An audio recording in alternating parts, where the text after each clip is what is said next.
রাজপথে নামবো এবং ফ্যাসিস্ট শেখ হাসিনাকে ভারতে পাঠিয়ে বাংলাদেশকে করদ রাজ্য থেকে স্বাধীন এবং সার্বভৌম বাংলাদেশে পরিণত করব। সে দেশে আসার সঙ্গে সঙ্গে এয়ারপোর্ট থেকে বেরিয়ে কিল হয়ে যাবে। আমি মনে করি তারেক রহমান সাহেব একটা বিকল্প নেতৃত্ব বাংলাদেশে তৈরি করা উচিত, যে ওই নীতি নির্ধারণ করবে। যেমন ওবায়দুল কাদের আওয়ামী লীগের নীতি নির্ধারক না। এই সরকার লুটেরা সরকার, এই সরকার দুর্নীতিবাজ সরকার, এই সরকার গুন্ডামির সরকার, এই সরকার ধর্ষণকারীদের সাপোর্ট করার সরকার। মাওলানা মামুনুল হক সাহেবের যারা ভক্ত আছেন, আপনাদের জন্য অনেক বড় একটা সুসংবাদ আছে। আর একজন পুরুষ হিসাবেও আমিও কিছুটা খুশি এই কারণে যে বাংলাদেশে নতুন একটা ধর্ষণ কাণ্ডের একটা বিচার হয়। আমরা দেখছি বিভিন্ন জায়গায় ধর্ষণ মামলায় জামিন পেলেন মামুনুল হক। গত 3 দিনে বান্দরবান জেলায় যা যা ঘটেছে, গতকাল ঘটেছে, তার আগের দিন খুব গুরুত্বপূর্ণ আলোচনার দাবি রাখে। সরকারকে ভারত পাঠিয়ে বাংলাদেশ আবার নতুন করে স্বাধীনতা বা স্বাধীন করব। প্রিয় দর্শক, একটা বক্তব্য দিয়েছে একজন নেতাকর্মী। মূলত প্রিয় দর্শক, আজকে কয়েকটি ভিডিও নিয়ে আপনাদের সম্মুখে হাজির হওয়া, মোট 6টি ভিডিও। তার ভিতরে ওবায়দুল কাদের সাহেব একটা চ্যালেঞ্জ ছুড়ে দিয়েছে বিএনপির ভারপ্রাপ্ত ভাইস চেয়ারম্যান তারেক রহমানের উপরে, যে পারলে সাহস থাকলে দেশে আসুক। এ বিষয়টি লাইভ টক শোতে আলোচনার সময় মেজর আক্তার সাহেব বলতেছে যে সে এয়ারপোর্টেই কিল্ড হয়ে যাবে বা এয়ারপোর্টেই মারা পড়বে, অর্থাৎ তারেক রহমানকে উদ্দেশ্য করে। সেই লাইভ টক শোটি আপনাদের সাথে শেয়ার করব। তার সাথে সাথে ইসলামী আন্দোলন বাংলাদেশ সরকারকে উদ্দেশ্য করে আজকে জুমার নামাজের পরে অগ্নিঝরা বক্তব্য দিয়েছে। এবং কি আল্লামা মামুনুল হক সাহেবের সেই রিসোর্ট কাণ্ডের বিষয়টি নিয়ে কিন্তু ইতিমধ্যেই একটা ফয়সালা হয়েছে। প্রিয় দর্শক, এই বিষয়টি নিয়ে 2টি বক্তব্য আপনাদের সাথে শেয়ার করব। সর্বশেষ বান্দরবনে ব্যাংক ডাকাতির বিষয়টি নিয়ে আলোচনা করেছেন জাহিদুর রহমান। মূলত 6টি ভিডিও আপনাদের সাথে শেয়ার করব। তো চলুন আর কথা না বাড়াই, সর্বপ্রথম চলুন জাহিদুর রহমান বা ব্যাংক ডাকাতির বিষয়টি নিয়ে কী বলতেছে শুনে আসি। গত 3 দিনে বান্দরবান জেলায় যা যা ঘটেছে, গতকাল ঘটেছে, তার আগের দিন খুব গুরুত্বপূর্ণ আলোচনার দাবি রাখে। বিশেষ করে এই প্রেক্ষাপটে আমাদের সামনে একটা নতুন প্রশ্ন তৈরি করেছে কেএনএফ নামে যে সশস্ত্র সংগঠন, কুকি চিন ন্যাশনাল ফ্রন্ট, তারা কে, তাদের উদ্দেশ্য কি, সেটা আমাদের জন্য কতটুকু সিকিউরিটি থ্রেট, সেই আলোচনা আমাদের সামনে আসতে হবে। সেটা নিয়ে কথা বলবো, খুব বিস্তারিতভাবে কথা বলবো। তার আগে এই 3 দিনের ঘটনার একটা অন্য দিক দেখা দরকার আছে, যেটা নিয়ে কেউ অলরেডি কথা বলছেন, আমি একটু কথা বলতে চাই। সেটা হলো আমাদের নিরাপত্তা ব্যবস্থা, আমাদের নিরাপত্তা বাহিনী, বিশেষ করে পুলিশ যারা প্রাথমিকভাবে দায়িত্ব পালন করছেন বিভিন্ন জায়গায়, তাদের সক্ষমতা কি শুধু নিরস্ত্র বিরোধী দল, বিশেষ করে বিএনপিকে ঠেঙানো, তাদেরকে গুলি করে হত্যা করা, এর বেশি কিছু কি আর তাদের ক্ষমতা নেই? এই প্রশ্ন আছে, সেটা একটু দেখতে চাই। এবং এই অক্ষমতা, প্রচণ্ড রাষ্ট্রীয় অক্ষমতার একটা সাইন হিসাবে থেকে গেল, সেটা নিয়ে কয়েকটা কথা আজকে বলে রাখতে চাই। আমরা জানি যে প্রথম ঘটনাটা ঘটেছিল রুমা উপজেলায়, বান্দরবানের রুমা। মানে বান্দরবানের এই জায়গাগুলো তুলনামূলকভাবে নিরাপদ ছিল, এই ধরনের কথাবার্তা ছিল। বান্দরবানে প্রচুর পর্যটন চালু হয়েছে, যদিও এই পর্যটন নিয়ে অনেক প্রশ্ন আছে, সেটা ভ্যালিড কারণেই আছে। পাহাড় ধ্বংস করে, পাহাড়ের মালিকানা নিয়ে কতগুলো পুঁজিপতি ও জায়গায় মোটেল রিসর্ট এগুলো বানাচ্ছে, এটা নিয়ে এক ধরনের যৌক্তিক সমালোচনা। আজকে আমি সেই জায়গাতেও ঢুকছি না। যাই হোক, পর্যটন হচ্ছিল, মানুষ যাচ্ছিল, অর্থনীতি অনেক চাঙা হয়ে উঠছিল, সেসব আলাপটালাপ আছে। সেই ভাবের মধ্যেই এই ঘটনাটা ঘটল। এবং রুমার ঘটনার 16 ঘন্টা পর, দিনে দুপুরে, রুমারটা তাও রাতে, তাও খুব আর্লি নাইট, 16 ঘন্টা পর থানচিতে ঘটল, দিনে দুপুরে। এবং কোথাও কোনো প্রতিরোধের সম্মুখীন যারা ঘটিয়েছে তারা হয়নি। এটাই খুব সিগনিফিক্যান্ট জায়গা। তারপরে সে তো রীতিমতো গতকাল রাতে থানায় গোলাগুলি করেছে। প্রথম রুমা বাজারে হলো। রুমা বাজারে কী হলো? এবং রুমা বাজারটা খুবই প্রপার জায়গা, এবং ঘটনা দীর্ঘ সময় ধরে ঘটলো। একটা দল আসলো, কেএনএফের দল এসে, মানে কেএনএফ এখনও নিজে স্বীকার করেনি, কেএনএফের ব্যাপারে কথাবার্তা বলা হচ্ছে, আমাদের স্বরাষ্ট্রমন্ত্রী নিজেই বলেছেন, এবং যৌক্তিকভাবে ধারণা করা যায় যে কেএনএফ হতে পারে, এবং কেএনএফকে আন্ডার এস্টিমেট করা হয়েছিল। এবং পরবর্তীতেও আসলে খুবই সিরিয়াস কতগুলো প্রশ্ন আছে, সেই প্রশ্নগুলোতে আসছি। কেএনএফ আসলো রুমা বাজারে, এসে তারা এখানে বলছে যে পুলিশ এবং আনসার সবাইকে জিম্মি করে ফেলেছে, জিম্মি করে তাদেরকে আটকে ফেলে ভল্ট থেকে টাকা নিতে চায়, এবং তারা ম্যানেজারকে খুঁজে পায় না। ম্যানেজার একটা নামাজে, মানে মসজিদে নামাজ পড়তে গেছেন জেনে তারা মসজিদে যান, এবং ওখানকার মসজিদের গিয়ে সবাইকে হুমকি দিয়ে ওখানকার সবাই মোবাইল নিয়ে নেওয়া হয়। এবং সেখানে তারা যেহেতু ম্যানেজারকে শনাক্ত করতে পারছে না, একজন পুলিশ সদস্যকে পিটিয়ে তার কাছ থেকে সেই ম্যানেজারকে শনাক্ত করে, সেখান থেকে নিয়ে আসে। মানে আমরা খেয়াল করি, একজন মসজিদে থাকা একজন প্রত্যক্ষদর্শী জানাচ্ছেন যে ওখানে 1 ঘন্টার মতো এই প্রসেস চলেছে, তাকে যাওয়া এবং খুঁজে রাখা, তাকে 1 ঘন্টার মতো জিম্মি করে রাখা, ইত্যাদি ইত্যাদি ঘটেছে। মানে পুরো প্রসেসটা 1 থেকে 1.5 ঘন্টা সময় লেগেছে। সেই 1 থেকে 1.5 ঘন্টা সময়, প্রথম কথা হচ্ছে উপস্থিত পুলিশ আনসার একটা গুলি করেনি। তারা সারেন্ডার করেছে, তারা সারেন্ডার করে তাদের হাতে অস্ত্র বরং তুলে দিয়েছে। কি অস্ত্র ছিল? 8টি চাইনিজ রাইফেল, 2টি SMG, 4টি শটগান ও 415টি গুলি নিয়ে গেছে। আবারও বলছি, একটা গুলি ফেস করেনি কেএনএফ। আমাদের ওখানে পুলিশ রাখা আছে, আনসার রাখা আছে, তারা এই কাজ করেছে। যেটা বললাম না যে আপনি গুলি করতে পারেন নিরস্ত্র মানুষের বুকে, একদম তাই। কি হিম্মত, কি বীরত্ব তাদের আমরা তখন দেখি। এখন সেই ভল্ট ভেঙে 1,60,00,000 টাকা তারা নিয়ে যায় ওই রাতে। এই ভল্ট ভেঙে টাকা নেওয়ার কথা অস্বীকার করছে। এটা কেন অস্বীকার করছে এটা আমরা বুঝি। আমরা জানি এরপর ম্যানেজারকে নিয়ে যাওয়া হয়, তাকে মুক্ত করা হয়, এটাও মুক্তিপণের বিনিময়ে, এটা আমরা ধরে নিতেই পারি, এটা মোটামুটি নিশ্চিত, যদিও এগুলো সাধারণত স্বীকার করা হয় না। এটা করা হলেও এটাকে আমরা ওয়েলকাম করি, মানুষের জীবনের চেয়ে মূল্যবান আসলে আর কিছু হতে পারে না। যাই হোক, উনি মুক্তি পেয়েছেন, এটা চমৎকার ব্যাপার। এবং এইসব ঘটনা ঘটিয়ে 1-1.5 ঘন্টা পর তারা নিরাপদে ফিরে যায়। যখন একটা ব্যাংকে এই ঘটনা ঘটলো তখন কি হবার কথা ছিল?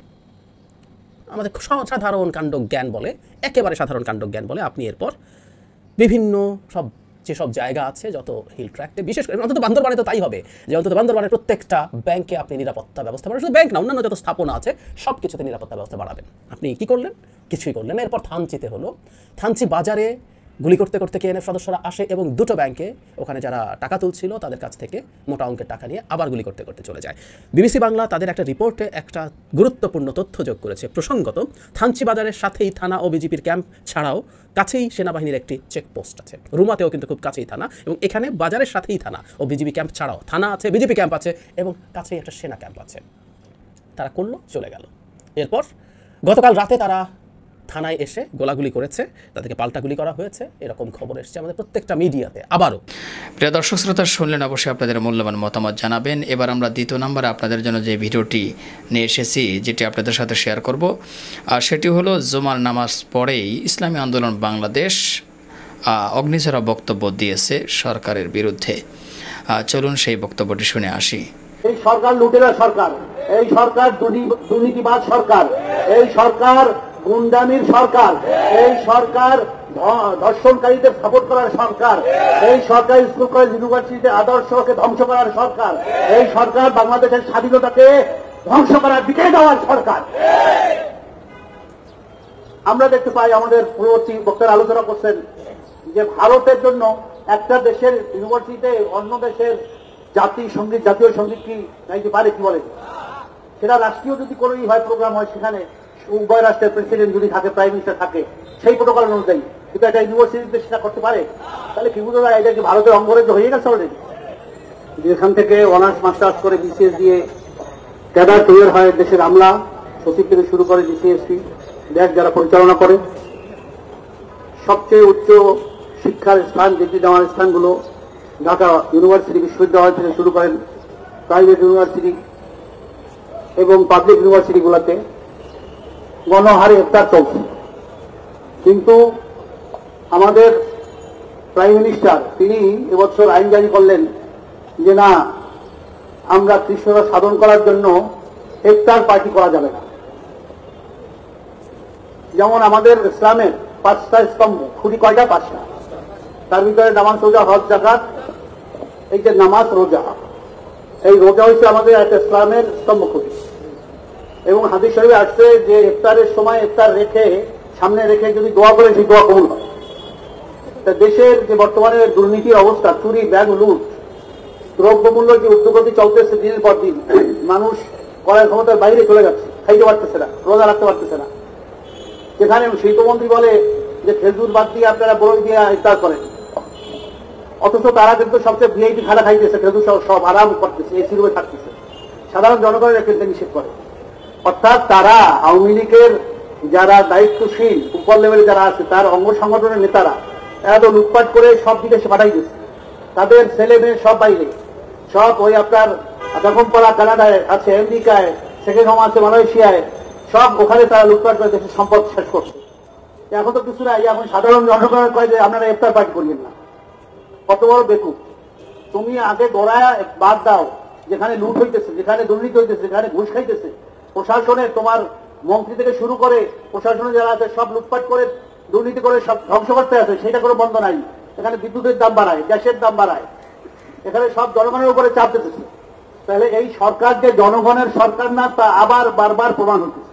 প্রিয় দর্শক শ্রোতা, বক্তব্যটি আপনারা শুনলেন, আপনাদের মতামত জানাবেন। 3 নম্বরে যে ভিডিওটি আপনাদের জন্য রয়েছে সেটি হলো আওয়ামী লীগ সাধারণ সম্পাদক ওবায়দুল কাদের সাহেব বলেছেন, যদি সাহস থাকে তারেক রহমান বাংলাদেশে আসুক, বাংলাদেশে এসে পারলে আওয়ামী লীগের বিরোধিতা করুক, পারলে তারা মানে তাদের দল গঠন করুক, এরকম একটা বক্তব্য দিয়েছিল।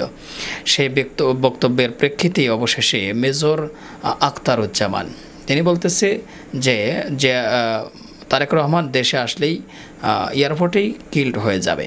চলুন সেই লাইভ টক শোটি দেখে আসি। সে দেশে আসার সঙ্গে সঙ্গে এয়ারপোর্ট থেকে বেরিয়ে কিল্ড হয়ে যাবে। তাই আমি মনে করি তারেক রহমান সাহেব একটা বিকল্প নেতৃত্ব বাংলাদেশে তৈরি করা উচিত, যে ওই যে নীতি নির্ধারণ করবে। যেমন ওবায়দুল কাদের আওয়ামী লীগের নীতি নির্ধারক না, এটা শুধু মানে দেখানোর জন্য ইলিউটেড, মানে একটা অবয়ব বানায় রাখছে, কিন্তু তার নীতিতে আরে সে একটা নমিনেশন দিতে পারে না, তার একটা নমিনেশন দেওয়ার ক্ষমতা নাই, তার একটা আওয়ামী লীগের সভাপতি বানানোর ক্ষমতা নাই, সে নীতি নির্ধারণ বলেন। সে হলো তার বক্তৃতা দিতে হবে, হিজ মাস্টার বয়েস, একটা মাইক আছে, ওই যে লেস কাটা কুকুর বসে আছে না হিজ মাস্টার বয়েসে, দে আর দিস পিপল, দুইজন মহাসচিব হিজ মাস্টার বয়েস সারাদিন বলে যাচ্ছে, আর মাঝে মাঝে আমাদের রিজভি সাহেব বলছে, আর উদিন হানিফ বলছে। এই তো লোকগুলা, এরা কি করতেছে? এরা প্রতিদিন এক একটা বিষয় নিয়ে দলের মাউথপিস হিসেবে তো কথা বলছে, তো দায়িত্ব নিয়ে দলের হিজ মাস্টার বয়েস, মাউথপিস মানে his master voice, they are not বক্তা, they are not originator, they are not initiator. So তাদের কথা তো মানুষ মুভ করতেছে না। তাদের কথাই তো ওবায়দুল কাদের বলেছেন যে 28 অক্টোবর বা হেফাজতের চেয়ে খারাপ অবস্থা সেটাই হয়েছে। এবং আমরা বিএনপি কি করেছে? আঙ্গুল চুষে বসে বসা আমার মহাসচিব মঞ্চ থেকে দূরে চলে যাবে কেন? উনি গুলি খাই মারা যেত ওদিন, কি হতো? ওনার মধ্যে যে লোক মারা গেলে বাংলাদেশে কি আসে? কত লোক মারা গেছে না? জিয়া রহমান মরে নাই, বঙ্গবন্ধুর মতো লোক মরে নাই, তো উনি মঞ্চ থেকে নেমে গেলেন কেন? একটা কাপুরুষের মতো উনি চলে গেলেন। তারপরে উনি বলে হরতাল হরতাল হরতাল ঘোষণা কে দিল, কিভাবে দিল? হরতাল কি এমনি হয়ে যায়? হরতালের জন্য প্রিপারেশন লাগে। 28 তারিখে একটা ফ্লপ প্রোগ্রাম, এবং সেটা কি অশান্তিপূর্ণ সমাবেশ, এবং আপনি কি বলছেন? শান্তিপূর্ণ সমাবেশ করে চলে যাবেন। আবার কি বলছেন? আপনার নেতা একটা মেসেজ দিয়েছে, সেই মেসেজটা লিক করেছে যে না আপনারা এখান থেকে যাবেন না। এই যে যাবেন না, তার বিকল্পটা কি? আপনি তো এগুলো তো রাজনৈতিক ভাবে বিশ্লেষণ করতে হবে। আমি তো ভাই তাত্ত্বিক নয়, আমি একজন অ্যাক্টিভ পলিটিশিয়ান। আমি মাঠে ময়দান রাজনীতি করি, আমি জনগণের সঙ্গে মিশে রাজনীতি করি, আমি জনগণের ভাষা বোঝার চেষ্টা করি। জনগণ তো গণতন্ত্রের জন্য প্রস্তুত না, জনগণ ভোট দিতে আসে না, এখন ভোট বেচা কেনা হচ্ছে, ভোট বিক্রি হচ্ছে। কারণ রাজনীতির কোনো মুভমেন্ট নাই। আপনারা দেখছেন বিভিন্ন পত্র পত্রিকায় লেখালেখি হচ্ছে যে এখন দল দাও টাকা নাও পথ, এটা নিয়ে হেডলাইন হচ্ছে। তারপর রাজনীতি নেতারা লজ্জা বোধ করে না, তারা একবার বলে না যে আমার দল এরকম নাই, অথচ প্রকাশ্যে আপনি দেখেন বাংলাদেশ প্রতিদিনের একটা বিশাল 4 কলাম একটা হেডলাইন করেছে যে দাও টাকা নাও পথ। এই যে বক্তব্যটা দিল, এটা কি এটা সকল রাজনীতিবিদদের যে লজ্জাস্কর না? এই 62 রাজনীতিবিদদের তো বলা উচিত ছিল যে না এটা আমরা করি না, প্রতিবাদ করা উচিত ছিল। তাদেরকে বলা উচিত ছিল প্রতিদিনের যে শিরোনামটা করেছে এটা ফলস, ফেব্রিকেটেড এবং উদ্দেশ্য প্রণোদিত। কিন্তু কেউ তো প্রতিবাদ করলেন না, না সরকার দল করলো, না আওয়ামী লীগ করলো, না বিএনপি করলো, না জাসদের ইনু করলো, না আমাদের 62 দল, সরি ভাইয়া কিছু মনে করেন না, 62 দলের নাম আমি জানি না, তারা কেউ করলো না। কাজেই এখানে আপনি বুঝতে হবে গণতান্ত্রিক ভাবে আগাইতে হলে আমাকে, আমি যেটা বলছিলাম, আমাকে আপনি বলতে যাচ্ছেন যে পথে রয়েছে গণতান্ত্রিক, যে পথে আছে বা পথে নাই, গণতান্ত্রিক অবয়বে যে পথে আছে সেই পথ পাল্টাতে হবে। না, আমার পথে নাই, আমরা না গণতন্ত্রের পথে, না বিপ্লবের পথে, আমি বলছি অন্যরকম পথে। তবে এই পথটা সঠিক নয়, সেটা বিকল্প পথ নেওয়া উচিত। অবশ্যই সঠিক না, বিএনপি পথগুলো সঠিক না, কিন্তু নেতৃত্ব নিয়ে যে বিষয়টি বারবার আসে, বিশ্বাস করি এখন বিএনপি গণতান্ত্রিক ভাবে আগাচ্ছে না, বিপ্লব করতেছে না, এবং তাদের অতীত রাজনীতি টিল টুডে ইজ এ ভুল ভুল ভুল, এবং তারা ভুল আগাচ্ছে।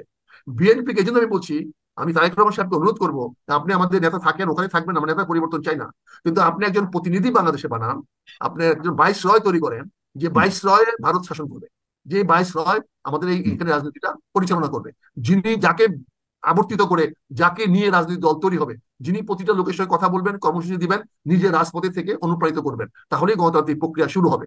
আর যদি লন্ডনে করতে চান তাহলে বিপ্লব করতে হবে, নো ম্যাটার, কারণ আপনি সেফ, আপনাকে লন্ডনে গুলি করে মারবে না, অ্যারেস্ট করবে না। কিন্তু আপনি যদি 50টা ক্যাডার তৈরি করতে পারেন, আমার মনে হয় 2-5টা মন্ত্রী মারতে পারেন, 2-4টা পুলিশ মারতে পারেন, একটা করে মারেন না, আপনি বিপ্লব তেমনি হয়ে যাবে। এভাবে কি হয়? তো প্রিয় দর্শক শ্রোতা, 3টি ভিডিও আপনাদের সাথে শেয়ার করলাম। তো আশা করি আপনারা 3টি ভিডিও আপনারা দেখেছেন, শুনেছেন এবং তাদের কথা, আর 3টি ভিডিও আপনাদের সাথে শেয়ার করব।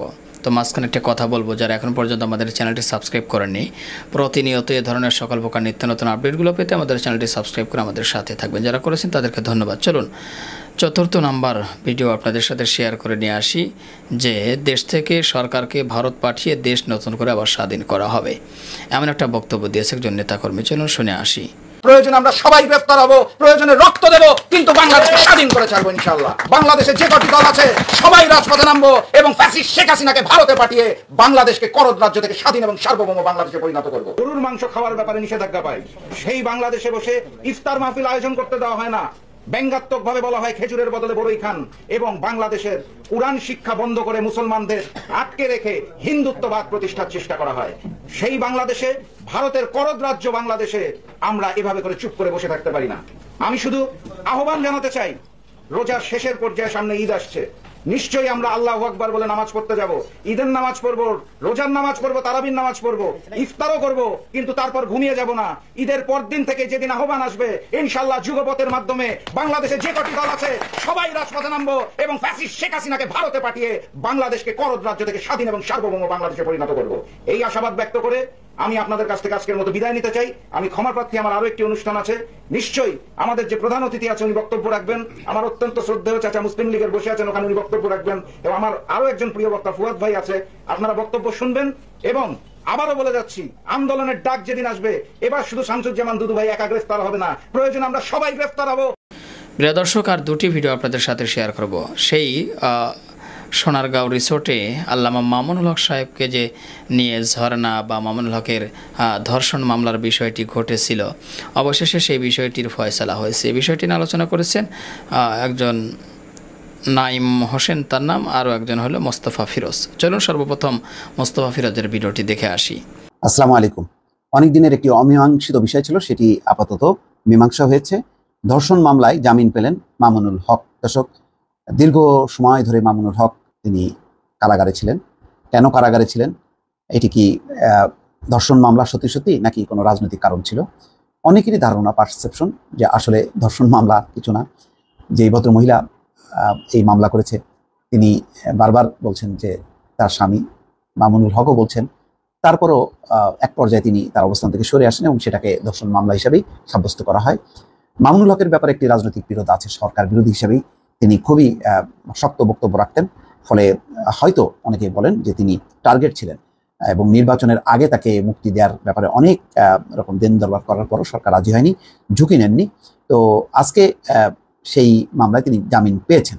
খবরে বলা হচ্ছে নারায়ণগঞ্জের সোনারগাঁ থানায় করা ধর্ষণ মামলায় জামিন পেয়েছেন হেফাজত ইসলামের সাবেক যুগ্ম মহাসচিব মামুনুল হক। বৃহস্পতিবার দুপুরে নারায়ণগঞ্জের নারী ও শিশু নির্যাতন দমন ট্রাইব্যুনালের বিচারক নাজমুল হক শ্যামলের আদালতে জামিন আবেদন করা হলে আদালত তা মঞ্জুর করেন। তবে জামিন শুনানির সময় মামুনুল হক আদালতে অনুপস্থিত ছিলেন। তার পক্ষে জামিন আবেদন করে শুনানিতে অংশ নেন আইনজীবী ওমর ফারুক নয়ন। আইনজীবী ওমর ফারুক নয়ন বলেন, আমরা জামিনের পক্ষে যুক্তিতর্ক উপস্থাপন করেছি, মেডিকেল বোর্ডের রিপোর্ট তুলে ধরেছি। রিপোর্টে বাদী বলেছেন স্বেচ্ছায় শারীরিক সম্পর্ক স্থাপন করেছেন। মামুনুল হকের সঙ্গে আমার বিবাহের সম্পর্ক চলমান। এছাড়া বাদীর ছেলে আদালতে সাক্ষী দিয়েছেন তার মায়ের সঙ্গে মামুনুল হকের বিবাহ হয়েছে। আদালত আমাদের বিষয়গুলো বিবেচনায় নিয়ে জামিন মঞ্জুর করেছে। প্রসঙ্গত 2021 সালের 3রা এপ্রিল নারায়ণগঞ্জের সোনারগাঁয়ে রয়্যাল রিসোর্টে এক নারীর সঙ্গে অবস্থান করছিলেন মামুনুল হক। তখন স্থানীয় আওয়ামী লীগের নেতা কর্মীরা এসে তাকে ঘেরাও করে। পরে স্থানীয় হেফাজতের নেতা কর্মী ও সমর্থকরা এসে রিসোর্টে ব্যাপক ভাঙচুর করেন এবং তাকে ছিনিয়ে নিয়ে যান। ঘটনার পর থেকে মামুনুল হক মোহাম্মদপুরের জামিয়া রাহমানিয়া আরাবিয়া মাদ্রাসায় অবস্থান করে আসছিলেন। এই সময় পুলিশ তাকে নজরদারির মধ্যে রাখে। এরপর 2021 সালের 18 এপ্রিল ওই মাদ্রাসা থেকে মামুনুল হককে গ্রেপ্তার করে। পরে এই ঘটনায় ওই বছরের 30 এপ্রিল সোনারগাঁ থানায় মামুনুল হকের বিরুদ্ধে বিয়ের প্রলোভনে ধর্ষণ মামলা করেন ওই নারী। তবে ওই নারীকে তার দ্বিতীয় স্ত্রী দাবি করে আসছেন মামুনুল হক। যাই হোক, এটা অনেক কেচ্ছা কাহিনী, তবে সত্য মিথ্যা সেটা তো আইন আদালত বলবে। কিন্তু এর একটি রাজনৈতিক সংশ্লেষ আছে, এবং মূলত যেহেতু একটি সরকার বিরোধী অবস্থান ছিল মামুনুল হকের, সরকার এই কারণেই হয়তো তারপরে ক্ষিপ্ত ছিলেন। তার মধ্যে আবার এই নারী সংক্রান্ত বিষয়টিকে অনেক জটিল করা হয়েছে।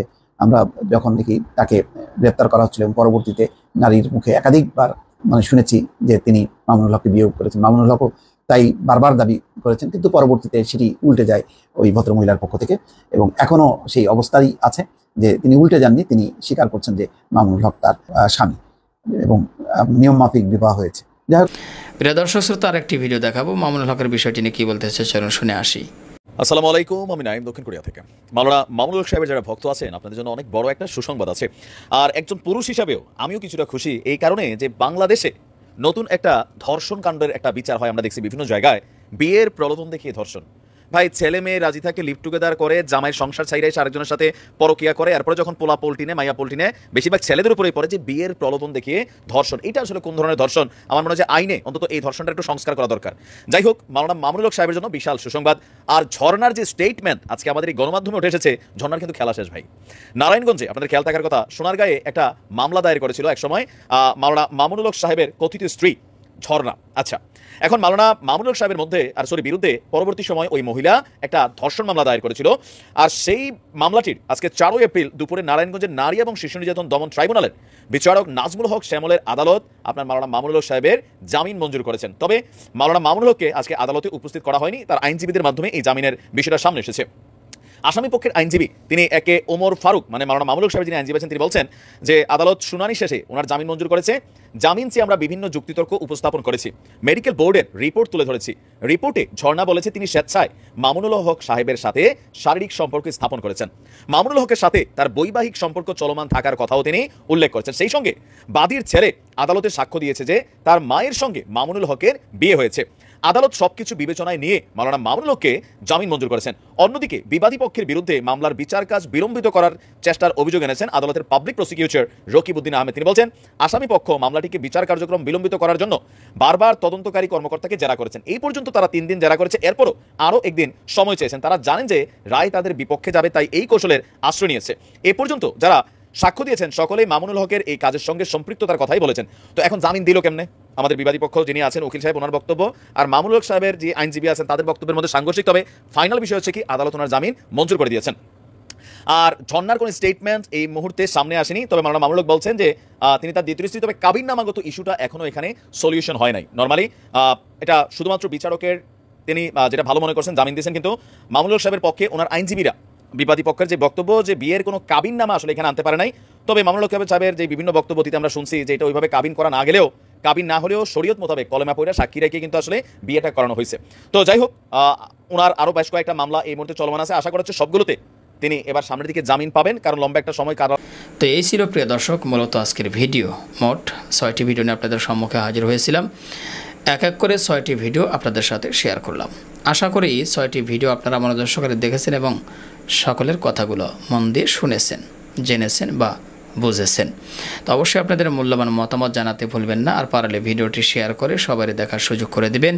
আর আমাদের চ্যানেলে এখন পর্যন্ত যারা সাবস্ক্রাইব করেনি, প্রতিনিয়ত এ ধরনের সকল প্রকার নিত্য নতুন আপডেটগুলো পেতে আমাদের চ্যানেলটি সাবস্ক্রাইব করে আমাদের সাথে থাকবেন। যারা করেছেন তাদেরকে অসংখ্য ধন্যবাদ জানিয়ে ভিডিওটি এখানে শেষ করছি। ভালো থাকবেন সবাই, আল্লাহ হাফেজ।